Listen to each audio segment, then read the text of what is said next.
هي الأغراض التي تحملها معك في رحلة على متن طائرة؟ أو بالأحرى، ما هي الأغراض التي لا يجب أن تحملها في الطائرة؟ بالتأكيد الأسلحة أولها، ولكن هذا بالضبط ما ضبطته السلطات في زامبيا على متن طائرة خاصة قادمة من القاهرة، وذلك بالإضافة إلى أموال وسبائك ثمينة. فما قصة هذه الطائرة ومن صاحبها؟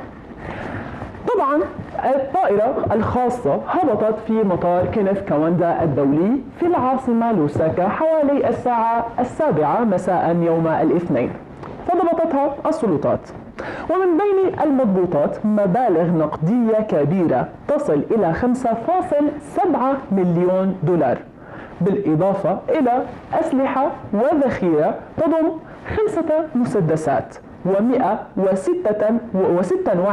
طلقة وفقا لبيان السلطات. كما ضبطت 602 سبيكة اشتبه في البداية أنها مصنوعة من الذهب، ويصل وزنها إلى 127 كيلو، ولكن تبين لاحقا أنها من الزنك والنحاس بحسب ما أوضح وزير تطوير المناجم والمعادن بول كابوسوي. المدير العام للجنة مكافحة المخدرات ناسون باندا قال في مؤتمر صحفي يوم الثلاثاء إن الطائرة الخاصة كانت من طراز جلوبال إكسبرس T7WW، وإنه ضبطت أيضا طيارة ثانية يعتقد أن تكون جزءا من العملية، وهي تابعة لشركة طيران محلية من طراز كينج إير B190 بلا مزيد من التفاصيل حولها.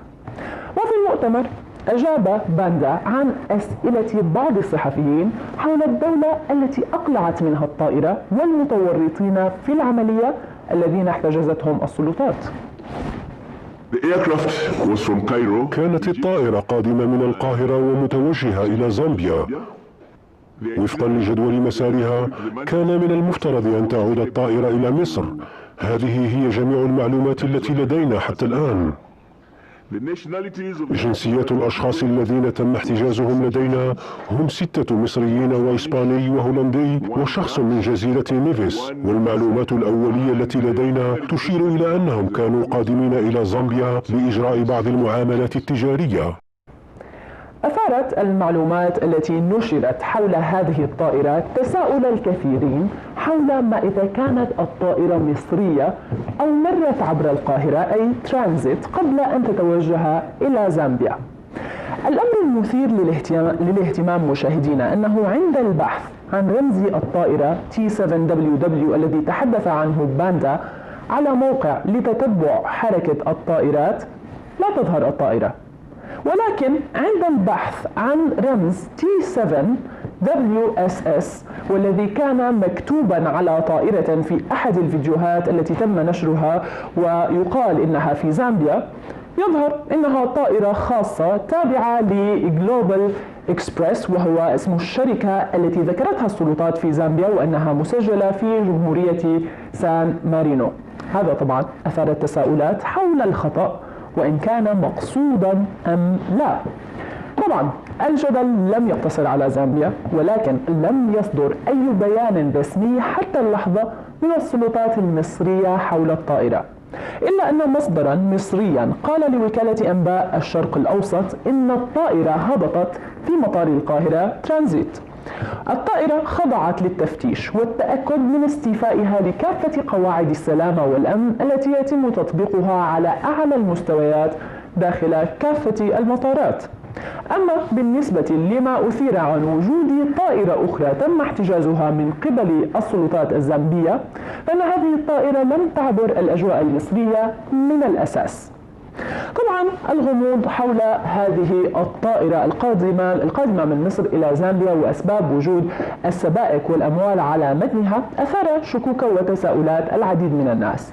فنشر مثلا الإعلامي والناشط الحقوقي المصري هيثم أبو خليل على منصة إكس صورا تظهر مقالات لمواقع مصرية كانت قد نشرت خبر الطائرة ولكن مسحته بعدها.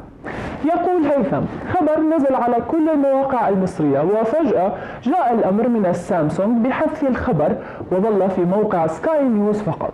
واضح أن المتورطين من الحيتان الكبيرة، ويقصد بسامسونج تعليمات السلطات.